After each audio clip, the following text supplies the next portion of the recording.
Os saluda Xavier Vilajosana Estiarte, soy un artesano vidriero y naturópata investigador de la bioinformación fotónica y comunicación celular. Trabajo en campos de resonancia latente y herramientas que desarrollo, distribuyo y facilito formación para el bienestar personal y del planeta, mediante la información holísticamente encriptada de los campos bioenergético, neurológico, vitalizante, intuitivo, autodignificante y vivencial.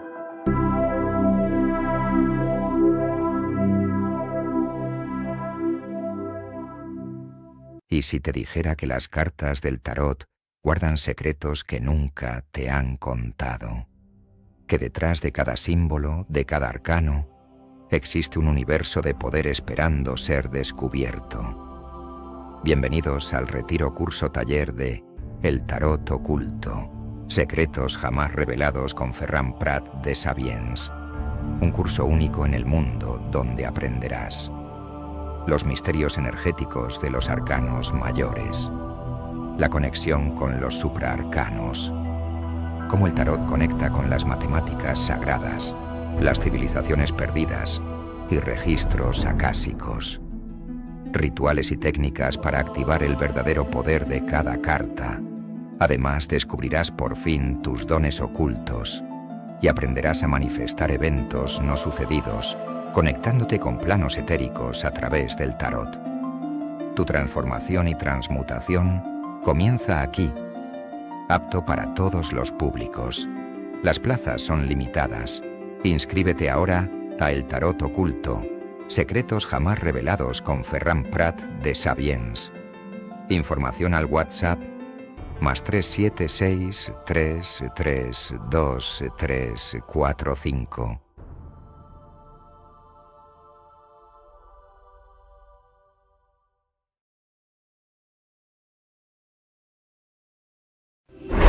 Financera d'Assegurances patrocina Sabiens, un programa de recerca, d'anàlisi i neodivulgació, dirigit i presentat per Ferran Prat.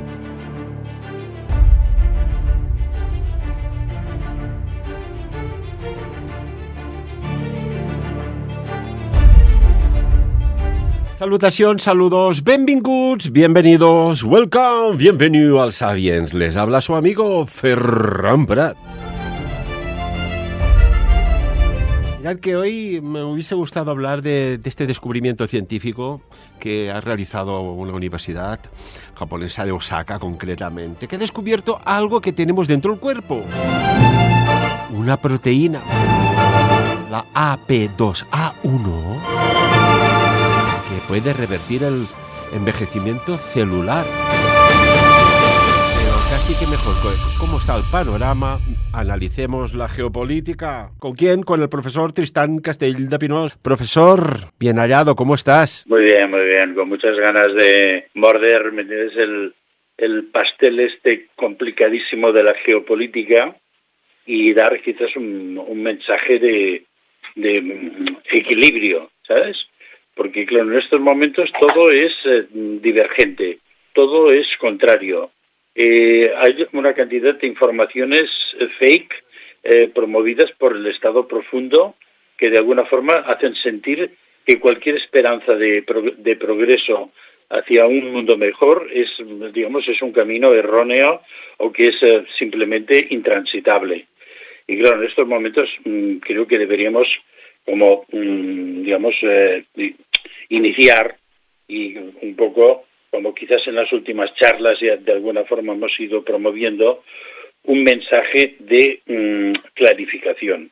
Y entonces yo hoy quiero dejar, como un mensaje de decir, no evolucionemos ni hacia la derecha ni hacia la izquierda, porque todos serán desvíos. Vamos a trabajar en el centro, en un lugar donde haya equilibrio, donde se busque la alternancia verdadera de poderes o simplemente el equilibrio de poderes. Porque si no vamos en ese sentido como humanidad en general, no habrá solución ni para España, ni para Italia, ni para Namibia, ni para Australia. Todo seguirá rodando en una especie, de caída libre, sin ningún tipo de control ni dirección. Y por lo tanto, en estos momentos yo creo que deberíamos concentrar nuestra mente, o quizás nuestra voluntad, nuestra ilusión, nuestro deseo, en que se consiguiera este equilibrio. Y yo para eso hay que abandonar, digamos, muchas actitudes excesivamente, digamos, ¿cómo te digo? Demasiadas elecciones, ¿eh? O sea, todos nos gusta más un paso más hacia la derecha, o a otros nos gusta un paso más hacia la izquierda, a otros nos gusta un paso ya fuera totalmente de la pista de baile, pero aquí lo que necesitamos es ver claramente el punto en el cual se puede conseguir el equilibrio.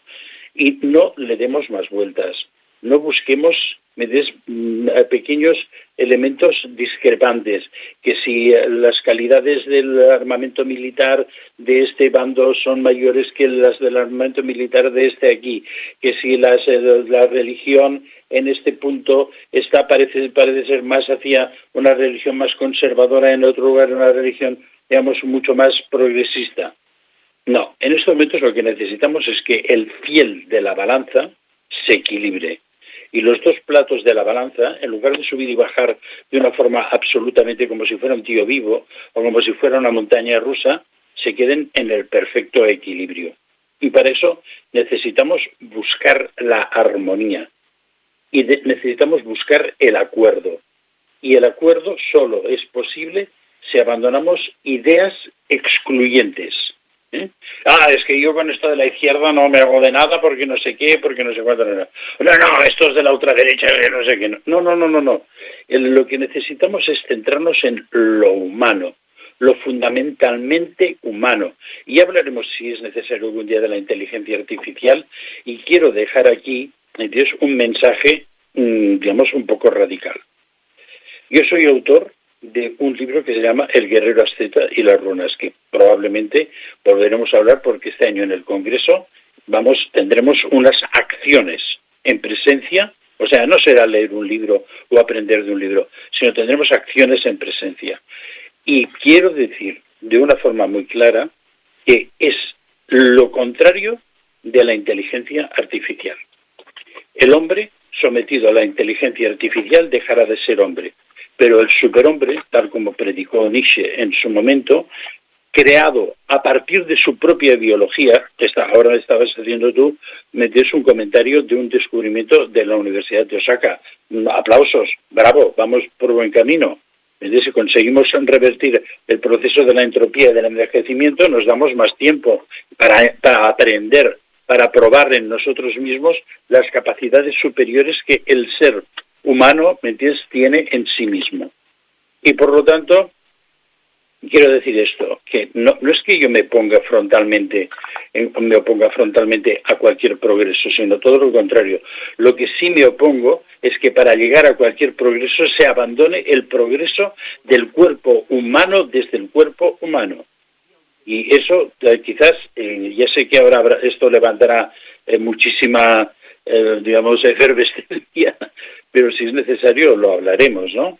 Y yo sabéis que siempre he pregonado, soy nietzscheano en muchos aspectos, ¿no? En otros no, pero en el sentido de la evolución del ser humano hacia el super ser humano a partir de él mismo, yo creo que es el único camino que hay, ¿eh? Perfecto, conseguir, digamos, una humanidad superior, sí, pero las máquinas nunca pueden estar por encima nuestro, jamás, porque si no nos convertiremos en esclavos de la máquina. Y bueno, hago aquí como una especie de prédica del lunes por la mañana, del día de la luna, el día de la limpieza, porque es que realmente todo lo que va aconteciendo constantemente me va conduciendo a una observación, digamos, como un poco, no aterrorizada, sino, digamos, de una sorpresa que no termina jamás, de ver cómo las capacidades de los gobernantes y de los elementos de poder en estos momentos a los que estamos sometidos son totalmente inhumanas. Esto lo he dicho muchas veces y lo seguiré manteniendo hasta el último minuto, ¿eh? Y por lo tanto, este es nuestro camino. Nuestro camino es el fiel de la balanza, el equilibrio, la conciliación. ¿Me entiendes? el dar a todos lo suficiente para que todos estén armonizados, para que no haya desigualdades de poderes. Cuando lleguemos a eso, entonces podremos empezar otra cosa. Mientras no lleguemos a esto, digamos, esta amenaza de guerra que constantemente, desgraciadamente, estamos predicando, y ya hasta cierto punto muchas veces me reprocho a mí mismo perdonar el hecho de que me convierta y que de alguna forma en la participación contigo, Ferran, nos convirtamos en una especie de adalides de que la guerra es inevitable. Sí que es inevitable, pero sí que es evitable también. Pero por nuestra decisión, por nuestra voluntad, por nuestra toma de decisiones.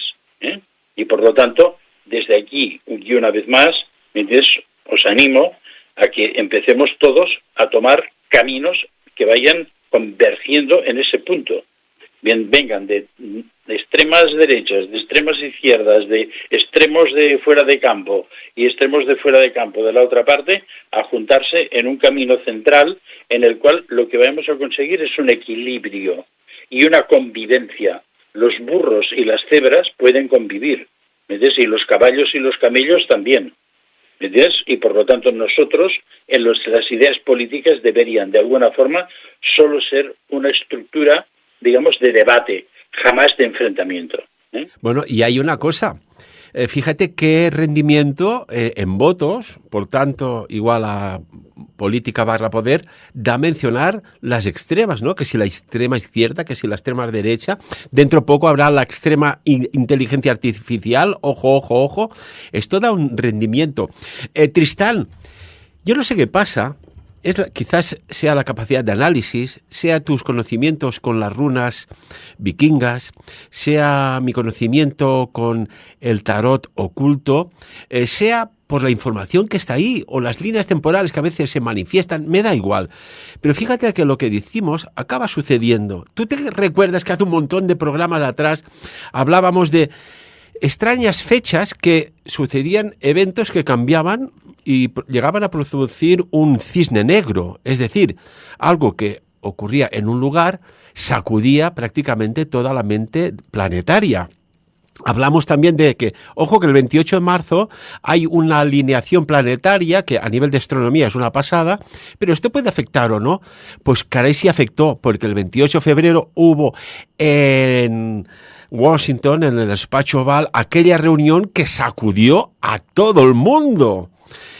Y también se habló de que en el 11, esta fecha 11 tan misteriosa o no, que era una fecha significativa. Pues atención, mañana 11 de marzo hay una reunión importantísima para poner punto final o no a la guerra en Ucrania. Se reúne el presidente ucraniano, o si más no, una delegación ucraniana para establecer conversaciones con los estadounidenses en Arabia Saudita.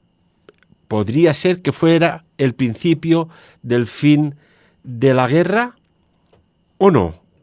Pero recordemos, 11 de marzo del 2025. Hombre, claro, si escogen el 11, ¿me entiendes? Pues será por algo, ¿no?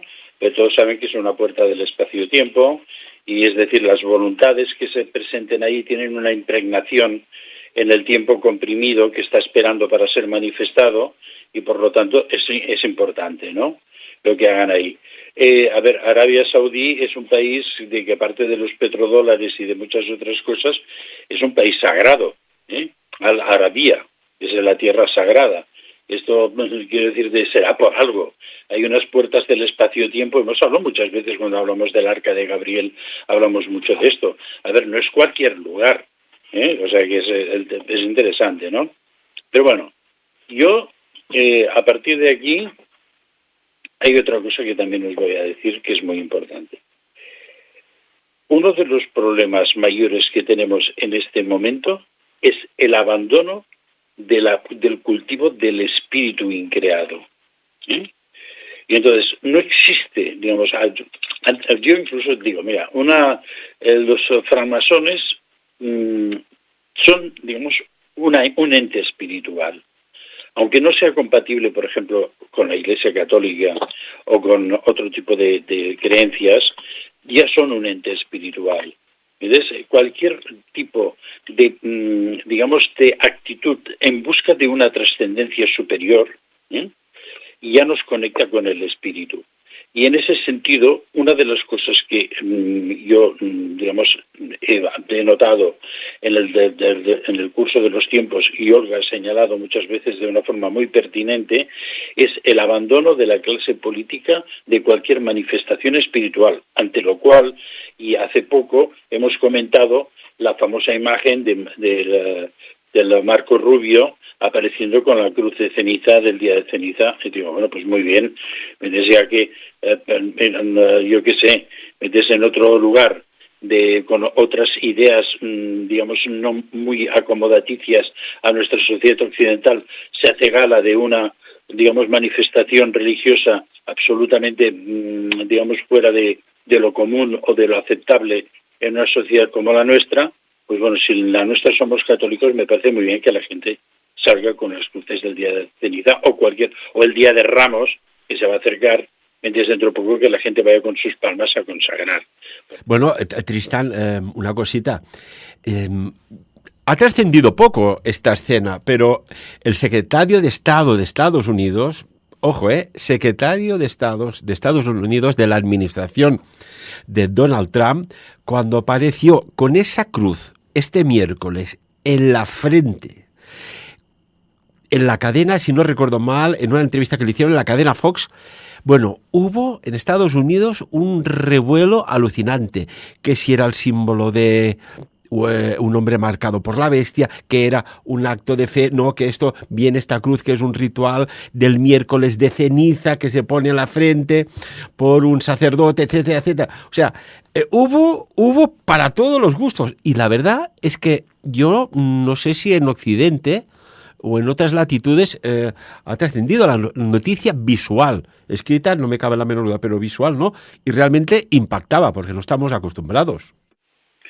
Bueno, pues nada, yo creo que después de todas estas manifestaciones que hemos hecho, y para no abundar más y dejar, digamos, en descanso esta idea de la búsqueda del equilibrio, a mí me gustaría proponeros, entrar ya en algo que sí que fue una búsqueda de lo espiritual muy profunda y que marcó a los tiempos que hemos vivido hasta ahora mismo y que marcará el futuro, ¿no?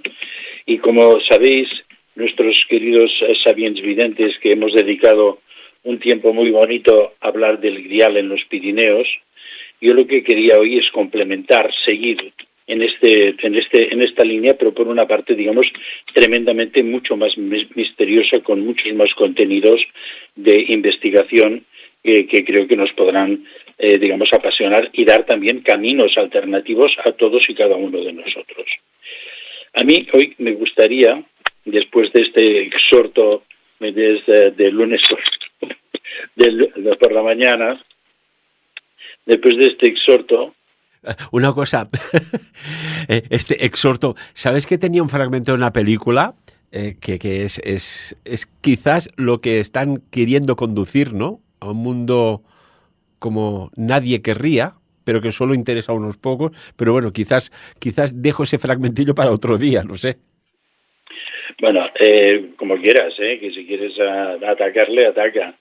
Pero quiero decir que el tema de Otto Rahn nos va a dar, digamos, mucho, nos va a pedir un cierto espacio informativo, porque no es una reseña corta, sino que es darle la vuelta al calcetín a una historia que está 1000 veces relatada y que está, digamos, insalivada por 1000 bocas y, digamos, impregnada de todas las tintas, de todos los colores y de todas las tendencias. Esto parece como una palabra en clave, ¿no? ¿Cómo lavas tú los calcetines? ¿Tal cual te los sacas o les das la vuelta? ¿No? Yo siempre tengo la tendencia a darles la vuelta. Pues muy bien. ¿Quién es? Venga, pues entramos en materia. A ver por dónde entramos al tema. ¿Quién es este personaje que uno solo, digamos, supuestamente es sin ninguna estructura aparente, complicadísima, que, digamos, le haya envuelto y que haya producido una repercusión histórica tan importante a nuestros momentos y que queda totalmente enclavada en nuestras ideas que manifestamos tanto en los programas que hicimos sobre el Grial en los Pirineos.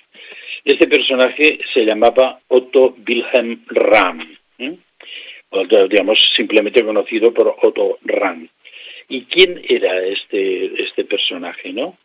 Bueno, es un señor que nació pues en el año 1904 en Alemania, hijo de una familia de tradición de magistrados y juristas, pero que parece ser que por investigaciones que se han hecho alrededor de las personas que tuvieron relación con esta familia, tenía una cierta tradición de videntes, ¿no? De que los hombres de la familia tenían un don de evidencia. Por lo tanto, nos encontramos ante un primer, paso que es muy poco comentado, que es que este señor que escribió 2 libros que abrieron la caja de Pandora de todo lo que se había sellado con sangre y fuego durante la cruzada contra los albigens, la gente blanca, los albinos, los albigens, los cátaros, que lo hemos llamado posteriormente, pues todo esto, este sello de sangre y fuego fue este muchacho, porque empezó realmente en su más tierna juventud a interesarse por este tema, fue Otto Rahn, el que abrió esta caja de Pandora, ¿no? ¿Y cómo lo hizo y por qué lo hizo, no? Bueno, a mí me gustaría, sobre todo, no entrar demasiado en la biografía de Otto Rahn, que es absolutamente extensa en su primera juventud, y centrarnos mucho en 2 o 3 cosas que son muy importantes. Y la primera y más importante es su relación con Cataluña, que es muy desconocida, y su relación con el Grial de los Pirineos, y ya tiene una cierta conexión. Hemos de recordar que en el último programa que hicimos del Grial en los Pirineos hablamos de la corte de Martín el Humano, la corte catalana, aragonesa, en la ciudad de Barcelona, donde el unicornio significa y señala el lugar donde posiblemente un grial o algo muy parecido pudo estar virtualmente escondido en esta ciudad. Porque recordemos que la historia de Martín el Humano fue el que pidió a los monjes del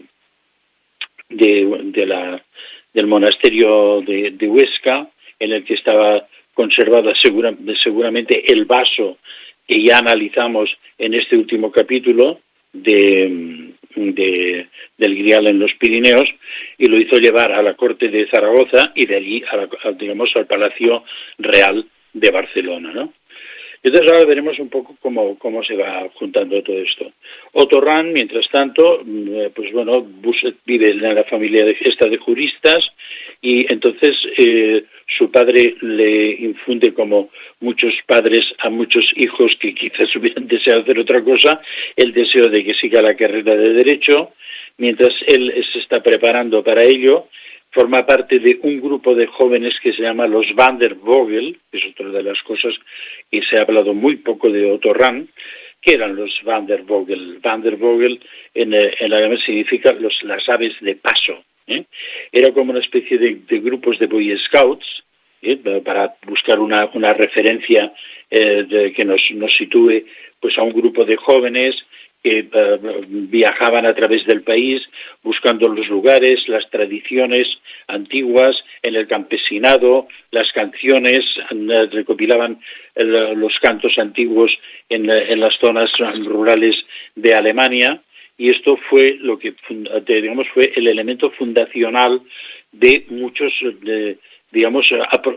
aproximaciones ideológicas con los principios del nacionalsocialismo, y sobre todo fue la base de que a partir de 1933, cuando se llegan al poder, se funda la Hitlerjugend, que prácticamente fue la traslación de los Van der Vogel a esta segmentación mucho más marcada políticamente, ¿no?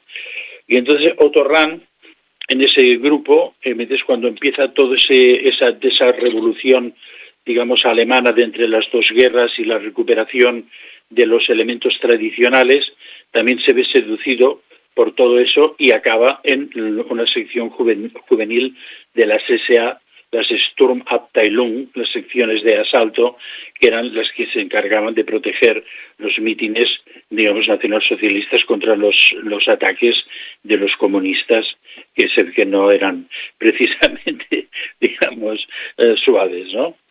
Y entonces este chico entra en este grupo político un poco arrastrado por esta fe revolucionaria de recuperación de las virtudes nacionales. Mientras tanto, él estudia los autores digamos, medievales alemanes y europeos. Cae en sus manos, por descontado, el Parsifal de Wolfram von Eschenbach, y entonces empieza a pensar que el Grial es algo de verdad, que no es una cosa legendaria. Y entonces empieza a buscar en el mundo, digamos, en el cual, digamos, se creó esa chispa, porque claro, Wolfram von Eschenbach y después su antecesor, Chrétien de Troyes, dijeron que todo había surgido de un personaje que se llamaba Quixote de Provence, que por cierto no es un personaje, sino que es un sitio, pero esto ya lo revelaremos en otro momento. Es un sitio donde se reveló este mito maravilloso del Grial, ¿no?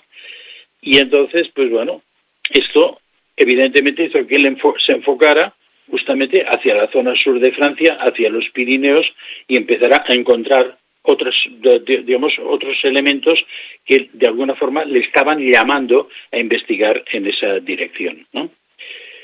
Como personaje interesante en aquel momento, porque era un buen estudiante de Derecho, y aparte su relación con muchos profesores de lenguas románicas, le hicieron de alguna forma estar señalado como un personaje especial, y fue de alguna forma conducido hacia la investigación más seria del mundo medieval en el norte de los Pirineos, y además fue conducido hacia los sectores, digamos, político-intelectuales, en los cuales en el mundo universitario se estaba buscando, como siempre se ha hecho, personajes importantes para investigar en elementos, digamos, que no fueran estrictamente técnicos, sino que fueran incluso rozando el plano esotérico.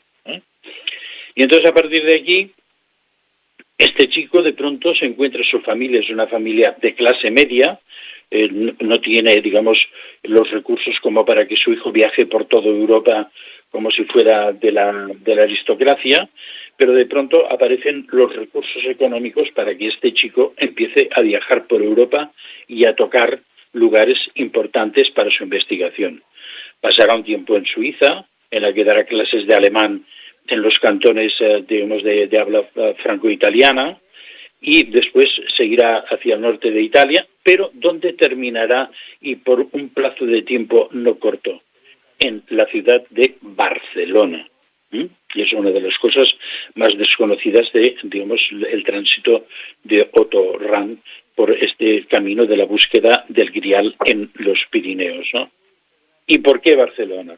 Pues porque él ya sabía que en Barcelona había una conexión directa con el Grial a través de algo que hablamos en el último programa del Grial en los Pirineos, que dije, el Palacio Real de la Corona de Aragón y Cataluña, la Catedral de Barcelona, la Plaza del Tinell, el Salón del Tinell y la Capilla de Santa Águeda, es el lugar más potente de la ciudad de Barcelona, porque está conectado con los mitos más profundos o las historias más profundas del Grial.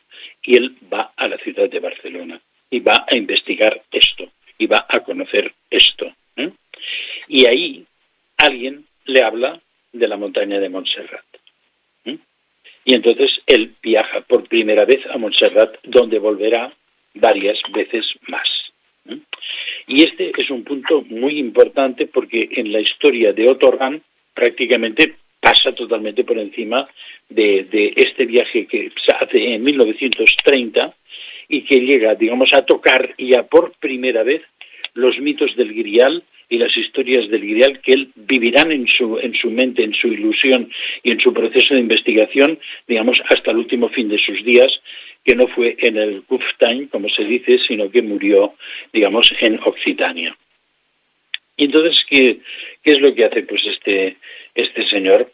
Bueno, vuelve a Alemania, empieza a buscar apoyos para su idea de la investigación de El Grial en esta zona, y entonces será enviado, y ya directamente estamos cerca de los primeros de la llegada al poder de Adolf Hitler en 1933, él que es un personaje ya singular por sus investigaciones dentro de la SA, entonces será enviado a París porque claro, en un principio él habla de que eso está en el sur de Francia, y entonces es enviado a París a que allí tenga contactos con una serie de sectas que en aquellos momentos, bueno, París era la ciudad efervescente en aquellos momentos de sociedades esotéricas, pero que había un personaje que tenía la posibilidad de conectarle con alguien importantísimo.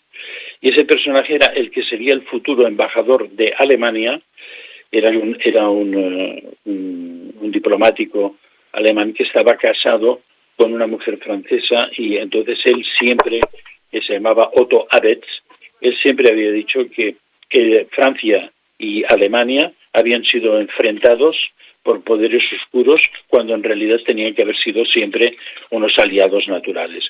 Entonces él, casado con una mujer francesa y, digamos, conviviendo con toda la intelectualidad de aquel momento entre las dos guerras, que era absolutamente apasionante, entonces coge a este chico y le presenta a un personaje absolutamente increíble que se llamaba Maurice Magre, francofonizado como Maurice Maigre, ¿eh?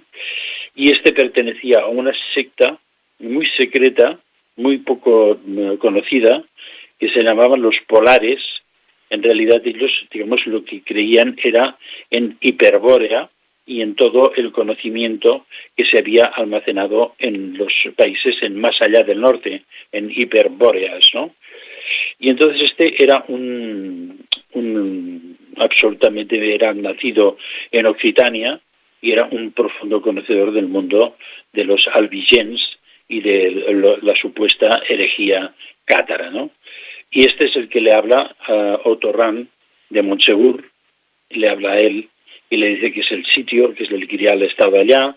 Entonces, claro, esto en aquel momento, en la mente de este chico que todavía es muy joven, ha nacido en 1904, tiene 20 años prácticamente, cuando conoce a Maurice Magre, son muy jóvenes ambos, y entonces él empieza a pensar que realmente ha acertado en su impresión. Él se dejó llevar mucho por aquella historia maravillosa de Heinrich Schliemann, que fue un hombre que se inspiró sin tener conocimientos universitarios porque había nacido en la pobreza toda una vida, una juventud muy realmente bastante, para salir de la miseria tuvo que hacer 24.000 en lo que diríamos ahora virguerías, y llegó a convertirse en un hombre de mucho dinero, lo cual le permitió llevar sus investigaciones a cabo. Él siempre había pensado que cuando Homero escribió sus libros, describió la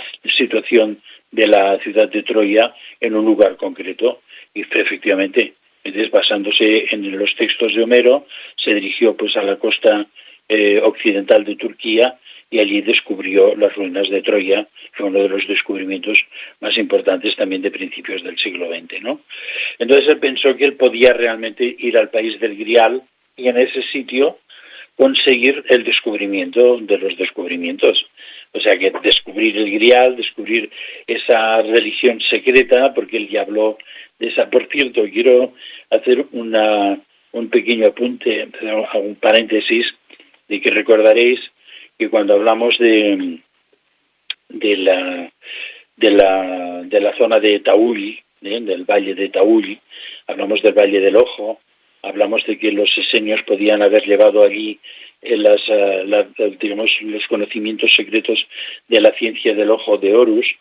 Ha habido una escritora francesa, se llama Jeanne Daoud, y ha hecho una novela en la cual hace aparecer a Otto Rahn y que se llama El ojo de Ra, y que habla de una religión secreta en Occitania basada en esto. Es decir, que hemos coincidido en el punto de vista y que el libro tiene un aspecto bastante interesante. De momento solo está publicado en francés. A la que pueda voy a por él y me lo leeré y os haré una pequeña reseña, ¿no? Pero es un poco para, digamos, darle un poco de solidez también a argumentos que nosotros ya hemos comentado aquí en Sapiens, ¿no? Y bueno, ¿qué ocurre entonces con este chico? Conoce a Maurice Magre, viaja por primera vez a Occitania y entonces de ahí sale un libro maravilloso que se llama Cruzada contra el Grial, Kreuzzug gegen den Graal, y que se publicará en 1934. O sea, conocerá a Maurice Magre en los 31-32, él le ha viajado a Barcelona, todo eso le inflama de conocimientos y de visiones de lo que fue, digamos, el intento de destrucción del país del Grial, y entonces publicará ese libro que tendrá un éxito extraordinario y será absolutamente, digamos, un éxito de ventas. Y además un libro que de alguna forma confirmará a todos aquellos que le habían ayudado y dirigido desde la SA hacia, digamos, el contacto con Otto Abetz en París y a todo el desarrollo de esta situación que os hemos explicado, confirmará pues que realmente las esperanzas que se habían puesto en este investigador, pues bueno, quedaban fundadas con la publicación por la editorial Urban, que por cierto yo utilicé este nombre de la editorial Urban para bautizar un sitio muy especial, que tiene, digamos, una emisión de energía muy fuerte, ¿no? Y entonces, ¿qué ocurre con este chico? Bueno, que tenemos una parte, ¿qué es lo que nos interesa ahora? La conexión con Barcelona, que hemos visto que es fehaciente, el primer tanteo digamos, el primer toque con la montaña de Montserrat, que desgraciadamente, yo creo que Otto Rahn era un hombre que debió escribir su diario, y que los diarios de esta época no se conservan, y quizás algún día aparecerán en algún sitio, en alguna librería de viejo, en algún lugar insospechado, y aparecerán los carnets de viaje de Otto Rahn y quizás nos puedan confirmar muchas más cosas de las que estamos diciendo hoy, ¿no? Pero una cuestión, Tristán. Otto Rahn. ¿Este hombre accedió a una información reservada? ¿Este hombre fue designado para buscar información por parte de la Alemania de Hitler, de sus unidades de por ejemplo, tipo Anne Lerbe, científico-esotéricas, militares, de reliquias, de información que pudiera trascender en un momento dado a nivel geopolítico? Sin duda, pero quiero decir que la relación que él tuvo con Anne Lerbe es de fundación mucho más posterior, y también hay que pensar que en un principio la Anne Lerbe, que es el estudio, digamos, el Instituto para Investigación de la Herencia Ancestral, se enfocó mucho, sobre todo en la época de Hermann Wirth, en las investigaciones en el norte, especialmente en Laponia, Finlandia, muy interesantes, pero muy, muy, muy interesantes, y entonces se quedó, digamos, muy centrado en este punto, ¿no? Fue desde, digamos, la caída de Hermann Wirth, porque Hermann Wirth, sobre todo cuando investigó ese libro que supuestamente él rescató en la zona de Jutlandia, que se llama Las Crónicas de Vera Linda, entonces empezó a manifestar, digamos, como una tendencia, digamos, digamos, más enfocado a una sociedad matriarcal que a una sociedad patriarcal. Entonces esto chocó un poco con la línea ideológica, fue apartado del instituto, entonces entraron otras personalidades, y entonces ampliaron mucho el estudio de este instituto. Entonces entre ellos apareció Hermann Kiss, que entonces trabajó en Sudamérica, sobre todo en la zona de Pumacuncu, en Tiahuanacu, y entonces hizo unos libros maravillosos sobre la Atlántida basándose en sus descubrimientos. Ernst Schäfer, que fue uno de los que al final enfocó el tema, digamos, como una investigación más hacia el Tíbet y al Indo Kush, y así otros personajes muy interesantes que de alguna forma buscaron, digamos, ampliaron un poco el campo de investigación, ¿no? Pero él provenía de la SA ya, que es lo que hemos dicho, y que fueron los que le enfocaron a este tipo de investigación, y de ahí, y después de la publicación de la cruzada contra el Grial, el libro llegó a manos de Heinrich Himmler vía, digamos, al que se llamó el Rasputín de Himmler, Karl Maria Willgut, en el que afortunadamente se conserva una correspondencia breve pero muy interesante entre él y Otto Rahn, por cierto, y entonces este es el que le presenta pues a Heinrich Himmler, y Heinrich Himmler queda absolutamente fascinado por el libro de la cruzada contra el Grial, y entonces es el que le da los medios para volver a Occitania y seguir investigando, y que eso conducirá a la publicación del segundo libro, que se llamará Lucifer's Hofgezin, que quiere decir perdón, la corte de Lucifer, y que, por cierto, yo estoy escribiendo un libro muy interesante sobre ese tema, pero tardaremos a publicarlo porque es digamos un proceso de investigación de mucho fondo. Ahí se produce un cambio ya totalmente radical del trabajo de investigación de Otto Rahn, y que vuelve a coincidir con los elementos primarios que hemos explicado. Aquí volveremos a tocar otra vez Cataluña y Montserrat. Es decir, casi todos los investigadores, entre ellos hay el famoso libro de Christian Barnadac, que se llama El misterio Otto Rahn, en el cual, pues bueno, es de todas formas, para los biógrafos de Otto Rahn o para los investigadores del mundo de Otto Rahn, es un libro, digamos, de base. Hay muchas cosas que quizás se escapan por las ramas, pero que es muy de base, es muy interesante.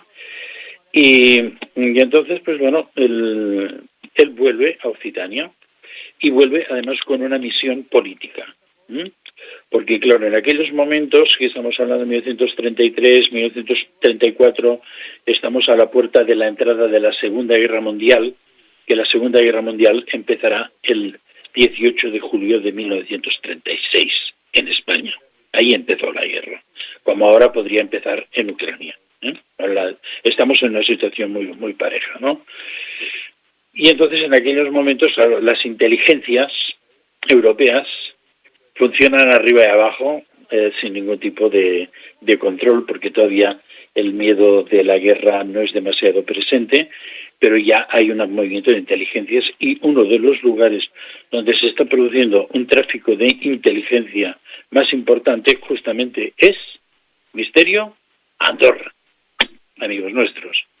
¿Y cómo se va a Andorra desde Francia? ¿Y cómo pasan la gente de la inteligencia inglesa y norteamericana? ¿Cómo pasan a Cataluña? Porque, a ver, aquí tenemos otro tema muy importante, y es que en la Guerra Civil Española hay una historia secreta de financiaciones y de interferencias o acciones de ayuda de todos los grupos de inteligencia, pero todo el mundo dice, no, es que, a ver, lo de Franco fue Hitler y Mussolini. No, amigos míos, lo de Franco fue, esa francmasonería norteamericana la que envió el dinero para el famoso levantamiento nacional vía Bancamar, que esto lo hemos hablado alguna vez quizás, y es muy interesante. Después sí que se produjo la colaboración militar con los italianos y con Alemania, pero que el inicio de todo esto, y los que cogen a Franco lo montan en un hidroavión, el Dragón Rapide, o como se llama, no sé si era hidroavión o no, ahora en estos momentos, y lo cogen en Canarias, que estaba exiliado, lo habían prácticamente enviado a Canarias para que era un hombre demasiado fuerte, y el de la República lo había enviado de castigo a Canarias, lo cogen allí, y es Azaña el que pide a los francmasones ingleses que lo lleven a España, porque Azaña llama a Franco para reprimir al movimiento nacional que ya se estaba fraguando. Y entonces es en el momento en el que el avión reposta en Sevilla para hacer combustible, que el duque de Medina Sidonia, que ha sido avisado por otros grupos de inteligencia, va a contactar con Franco, y entonces ahí se produce el cambio de paso de Franco hacia, los insurgentes y en contra de la República. Y por lo tanto, en esos momentos ahí aquello, por Andorra pasa todo el mundo, ¿no? Pues ahí pasa por vuestros territorios, eso es una pasada. Y nunca mejor dicho, ¿no? Y entonces, ¿por dónde pasa? Pasa por la línea férrea que va a Puigcerdà, por una parte, y por el valle, ¿me entiendes?, por donde transcurre esta línea férrea, ¿me entiendes?, que va desde Foix, Tarascón, en dirección a Andorra por carretera, que vosotros ya conocéis muy bien. Y entonces, claro, este chico llega allí y lo primero que hace, tiene un aporte de dinero para poder alquilar una casa al borde de la carretera entre Ussat-le-Dain y la entrada de la cueva de Lombrives, por donde pasan todos los coches y por donde poner una casa de huéspedes, una pensión, ayuda, ¿me entiendes?, a que viajeros, ¿me entiendes?, que pasen por allí, queden allí, y entonces ese registro de viajeros, cuando son extranjeros, pase directamente a la Gestapo, ¿me entiendes?, o a la S-Dienst de la SS, porque en esos momentos, y al principio, Heinrich Himmler lo acoge dentro de su grupo personal y le da un grado militar, Obersturmführer, y entonces él está, digamos, dentro del cuerpo superior de la SS, ¿no?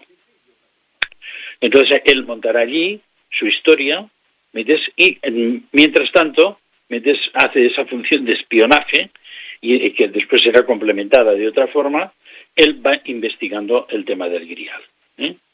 Y entonces, ¿qué es lo que investigará el tema del Grial? Bueno, buscará, metes alojamiento en Montsegur, en casa de Madame Couquet, que es el hotel de Madame Couquet. Yo todavía he tenido la suerte de verlo, y Olga y yo dormimos en la cama de Otto Rahn una noche glacial inolvidable, que era peor dormir allí que haciendo vivac a la Belle Étoile, que dicen los franceses, pero con una conexión muy fuerte. Fue espectacular, ¿eh? O sea, algún día os lo explicaré, pues porque además hubo unos elementos muy interesantes en nuestro encuentro con Madame Couquet y un grupo de gente muy importante que veo por allí.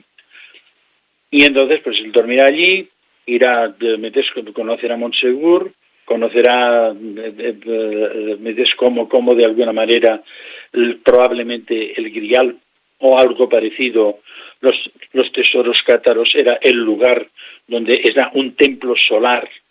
Montsegur conocerá muchísima gente de esa zona, no tan solo a Antonin Gadal, que era un señor que en occitano era Antoni Dadal, era la casa de arriba del pueblo, era Antoni Dadal. Entonces él, francofonizó en aquellos momentos su nombre como igual Deodat Rocher, era Roger Deodat, porque era un niño entregado a un hospicio. Eran los dos personajes que en esos momentos había. También ya estaba René Nelly y estaba Divo, el que tuvimos un personaje que después escribió libros muy importantes, y otros personajes muy importantes y estaban vivos en aquel momento.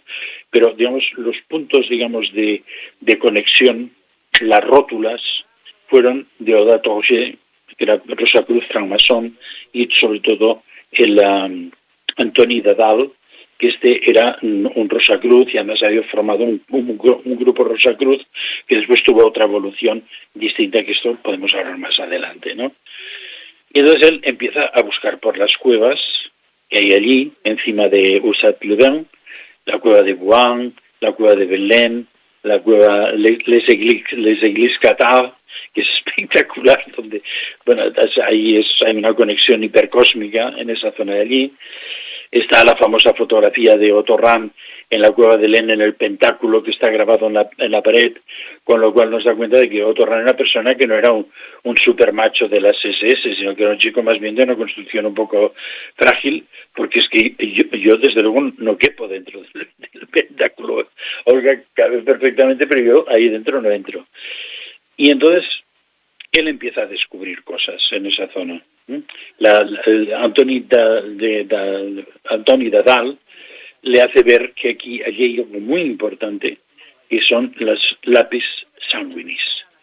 Porque claro, la historia del Grial habla de una piedra, básicamente, también. Habla del lapis excelsis, o el lápiz excelsis, la piedra caída del cielo.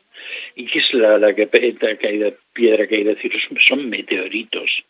Y hay una zona ahí, y estamos hablando de esa zona de las cuevas, las iglesias cátaras, que se llaman esas cuevas, donde está sembrado de meteoritos.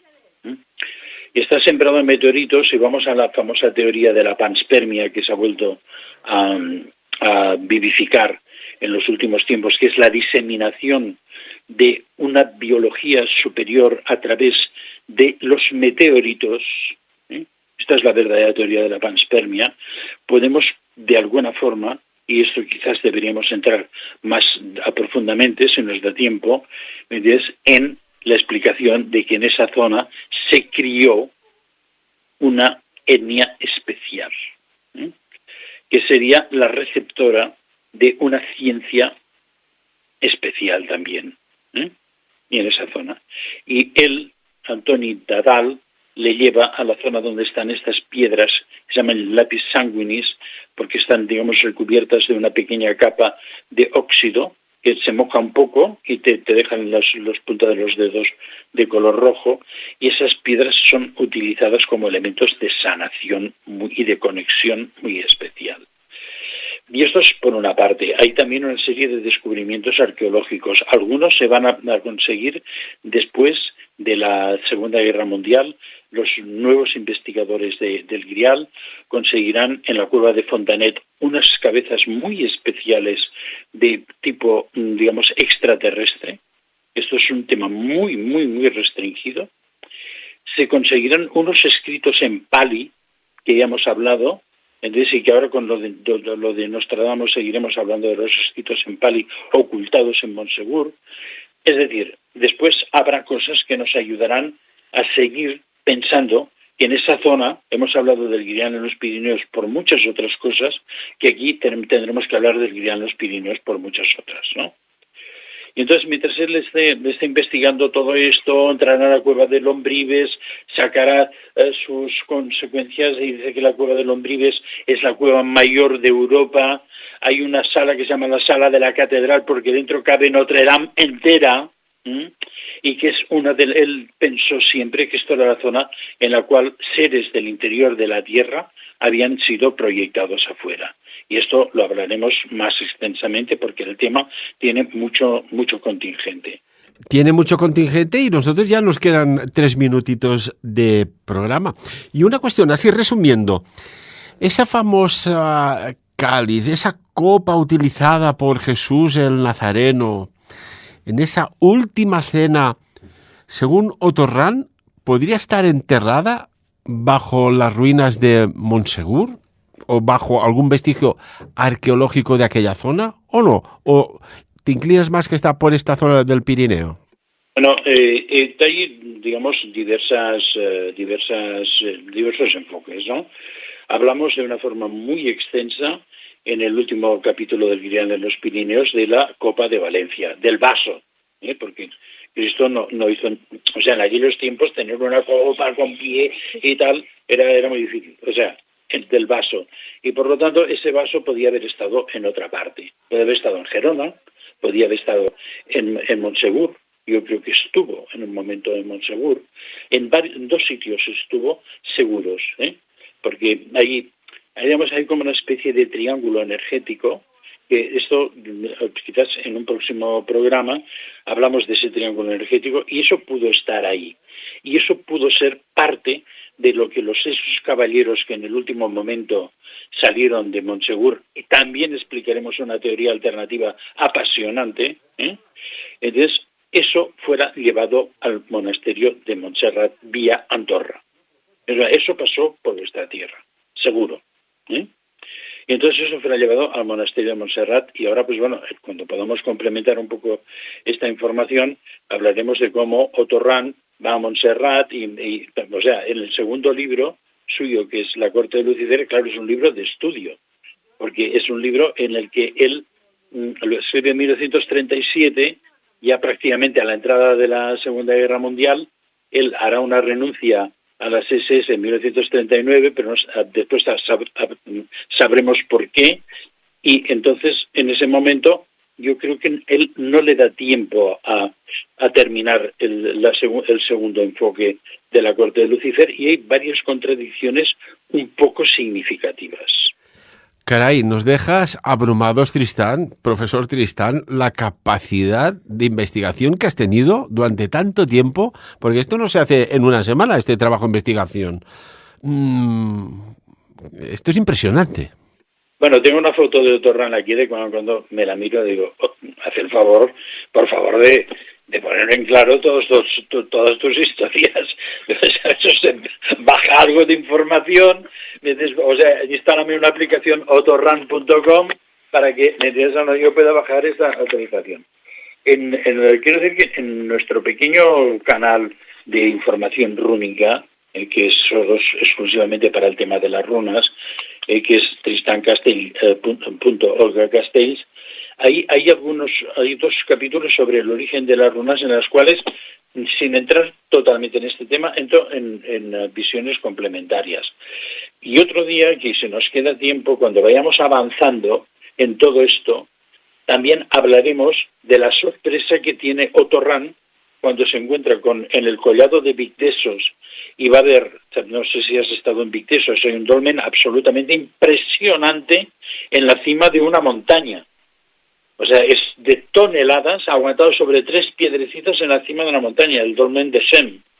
Y entonces va a buscar, al ver al dolmen de Shem, se encuentran unos pastores y que llevan unas ovejas y que llevan las runas grabadas en el collar de las ovejas. Y entiende, ¿y esto qué es? ¿Me entiendes? Y entonces pues iremos conectando, iremos conectándolo todo para que veamos, ¿me entiendes?, que este tejido, digamos, de este personaje que vivimos todos los investigadores del Grial de ahora, y todos los perdidos por el Sabartés y por el Rasés y por el Lod, o sea, entre los cuales nos contamos Olga y yo, absolutamente perdidos, porque realmente es que digamos, no te la acabas, ¿no? Pues todos estos hemos nacido del viaje de la corte de Lucifer y de la cruzada contra el Grial. Hemos nacido de esto. Que aprovecho, me gustaría un día hacer un programa en profundidad sobre los dolmen, Tristán, porque más allá de aquellos 3 megalitos o 4 clavados verticales y esa enorme losa depositada encima, esto yo creo que aún no se sabe la verdad de su significado, de su función y cómo podía mover en un tiempo que no existían grúas ni poleas, solo el simple método de la palanca, mover losas de toneladas. Es impresionante, es impresionante. Hay una historia que siempre, creo yo, que o no se ha explicado bien o es que no se sabe bien. Amigo mío, el tiempo nos voló, como siempre. Muchas gracias. Bueno, hablamos de los dólmenes en el próximo día, porque también cuando nos encontremos con Otorran en el dolmen de Shem, hablaremos un poco de los dólmenes. Hay uno en la Provence muy interesante que Nostradamus también visitó y que también es otro tema muy interesante. Y traemos de pasada, pero es que nosotros vivimos aquí a 15 minutos de un dolmen con un cromlech, un dolmen de galería con un cromlech, donde pasan cosas flipantes. O sea que también le pondré... Aquí cerquita de Andorra tenemos también unos cuantos dólmenes y alguno muy curioso por su ubicación. Que dices, ¿y esto por qué lo hicieron allí en ese lugar tan recóndito? ¿O es que realmente eran centros mucho más de lo que nos pensamos que eran espacios funerarios? Que yo estoy convencido que no. Amigo, muchas gracias.